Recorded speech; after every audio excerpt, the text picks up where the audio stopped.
Hallo und herzlich willkommen bei Gartenzeile. In dem heutigen Praxistest haben wir zwei Spindelmäher. Das erste Modell von Fiskars und das zweite Modell ist von Gardena.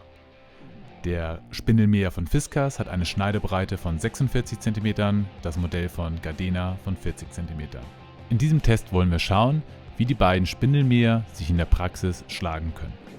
Dazu haben wir sie aus dem Karton ausgepackt, zusammengebaut und auf unserem Rasenstück getestet. Jeweils parallel nebeneinander, so dass man auch einen direkten Vergleich erhält. Aber beginnen wir von vorne, mit dem Aufbau. Als erstes hier im Bild der Spindelmäher von Gardena. Der Hauptmäher ist bereits vormontiert und ich muss nur die Handgriffe noch anschließen. Das Ganze ist auch ein einfaches Stecksystem, so dass man es gut alleine machen kann. Wieder einmal sind viele Teile noch extra in Plastik verpackt, so dass man auch hier mal wieder recht viel Müll hat. Aber das Positive, es sind wenige Einzelteile und ich benötige kein Werkzeug. Der Spindelmäher von Fiskars, der als zweites an der Reihe ist, hat ein deutlich höheres Eigengewicht. Er ist mehr als doppelt so schwer wie der Gardena Mäher. Damit war es schon etwas schwieriger, ihn alleine aus der Verpackung zu heben, weil er auch etwas größer und unhandlicher ist und man durchaus aufpassen muss, dass man sich nicht an den scharfen Messern schneidet.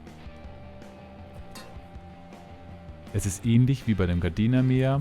Der Hauptmäher ist wieder vormontiert und ich schließe nur die Griffe wieder an. Diese sind in mehreren Teilen aufgegliedert und hier ist bereits Werkzeug dabei und ich verschraube die Griffe entsprechend. Durch das geringere Gewicht bei dem Gardena Mäher war es viel leichter, diesen aus der Verpackung zu bekommen. Mit etwas Wackeln und Ruckeln ging es aber auch bei dem Fiskars Mäher. Es empfiehlt sich aber durchaus, eine helfende Hand zu haben. Schön war, dass noch eine Schutzkappe bei dem Fiskars Mäher montiert war, sodass ich nicht in die Messer greifen kann oder dass es mir erschwert wird. Wir haben das Ganze parallel gemacht. Wir haben also zu zweit jeder einen Mäher aufgebaut und wollten schauen, wer als erstes fertig ist.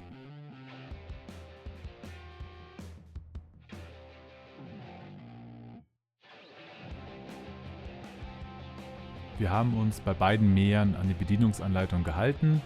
Bei dem Gardena Mäher war es zu Anfang etwas schwierig zu verstehen, wie die Stangen montiert werden sollten. Aber hat man das einmal gemacht, ist es auch nicht mehr schwer. Man muss nur einmal das System verstanden haben. Hierfür empfiehlt es sich wirklich, einmal in Ruhe in die Bedienungsanleitung zu schauen. Dort ist es gut beschrieben und das so zu machen. So war es auch, dass der Gardena Mäher als erstes aufgebaut war, gerade weil ich selbst bei dem Fiskars Mäher noch einen Fehler gemacht hatte. Laut der Anleitung, die beiliegt, soll die Schutzkappe, die schwarze, die in der Mitte zwischen den beiden Stangen ist, als letztes montiert werden.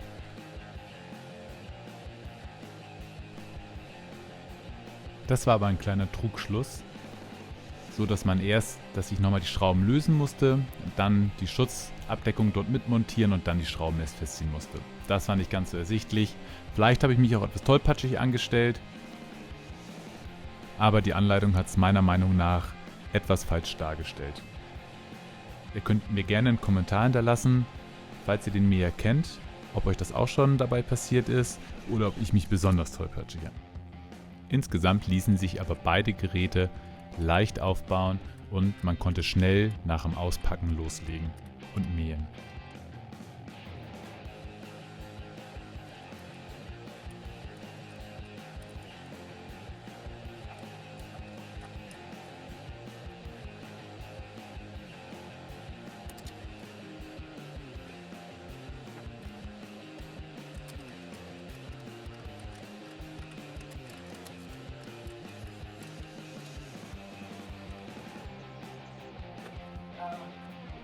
Als erstes schauen wir uns bei beiden Spindelmähern die Höhenverstellung ein.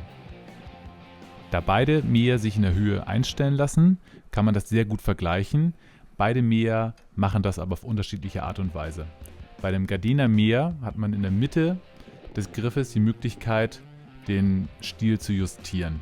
Das führt aber zu dem Problem, dass sehr große Leute, wie ich das zum Beispiel auch selbst bin, den Griff sehr vertikal nach oben stehen haben und so der Druck, den ich ausübe beim Schieben, eher nach unten geht und nicht nach vorne. Da muss man immer schauen und für sehr große Leute ist es bei dem Gardena Mäher schon an der Grenze, aber immerhin noch gut machbar. Nun sehen wir auch noch die Schnitthöhenverstellung bei Gardena. Diese verfügt über 4 Stufen und lässt sich einstellen von 12 mm bis 42 mm. Muss aber auf beiden Seiten einzeln gemacht werden und kann nicht zentral eingestellt sein.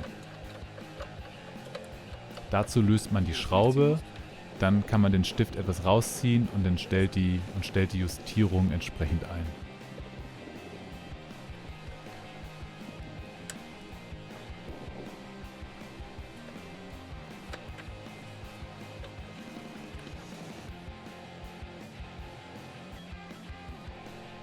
Sehen wir noch einmal den ersten Schiebeversuch, wo wir die Größe richtig eingestellt hatten. Auch im Vergleich zur ersten Person ist ca. 1,70 Meter groß und ich als zweite Person mit 2 Metern. Der zweite Mäher von Fiskars ließ sich nicht ganz so komfortabel einstellen. Die Griffe sind nicht flexibel in der Mitte wie bei dem Gardena Mäher, sondern ich muss unten über den Stift den ganzen Griff lösen und in ein anderes Loch einstecken. Dort habe ich 4 verschiedene Möglichkeiten und der Griff ändert dadurch seine Neigung.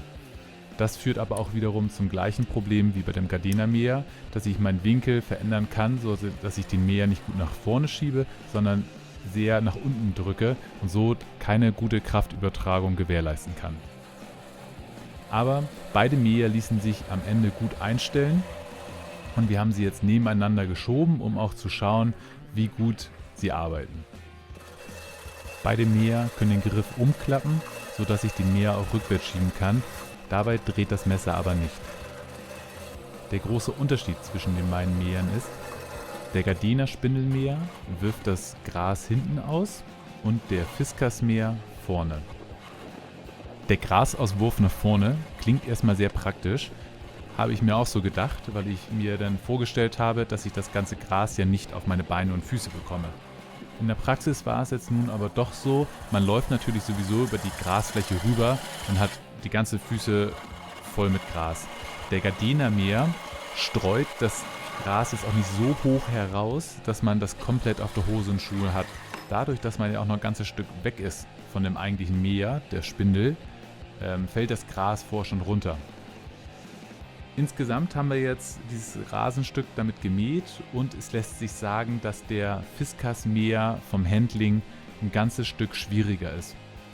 Dadurch, dass er ein erhöhtes Eigengewicht hat und auch nicht so laufleicht ist wie der Gardena Mäher, ist das Handling einfach nicht so schön. Man sieht das ganz gut, der Gardena Mäher lässt sich ganz locker schieben und schneidet den Rasen einfach ab. Das macht er sehr gut und sehr komfortabel. Beim Fiskars Mäher kann man hingegen immer wieder sehen, dass er sich leicht verhakt. Wir haben auch die Einstellung immer variiert. Wir haben nicht die ganze Zeit auf der niedrigsten Stufe gemäht oder auf der höchsten, aber das Problem ist immer wieder aufgetreten. Und selbst bei mir, ich bin jetzt nicht unsportlich, bin 2 Meter groß und wiege ungefähr 100 Kilo. Ein Kraftproblem schließe ich da eher aus. Das war einfach etwas hakelig. Und auch das gesamte Handling, wenn ich den Mäher drehen wollte oder mal wenden wollte, ist das etwas schwierig. Da ist wirklich der Gardena Mäher zu empfehlen. Da komme ich auch schon zu meinem Fazit. Wer benutzt überhaupt ein Spindelmäher? Ein Spindelmäher wird benutzt, damit ich zum Beispiel mulchen kann. Habe ich jetzt ein Grundstück, wo ich nur gelegentlich mulchen möchte und mein Rasenmäher gibt es nicht her, so kann ich das mit einem Spindelmäher machen. Oder komme ich nur dazu, an Sonn- und Feiertagen zu mähen, so kann ich natürlich auch auf einen Spindelmäher zurückgreifen. Des Weiteren ist es natürlich so, Sie benötigen keinen Strom. Ich mache alles mit meiner eigenen Körperkraft. Dadurch, wenn ich ein Grundstück habe, wie einen Kleingarten, wo ich zum Beispiel keinen Strom zur Verfügung habe, kann ich so auch mähen. Der Testsieger ist für mich ganz klar das Modell von Gardena. Durch das niedrigere Eigengewicht und das bessere Handling gefällt er mir. Der Preis ist auch noch geringer. Dazu ließ er sich noch viel leichter schieben.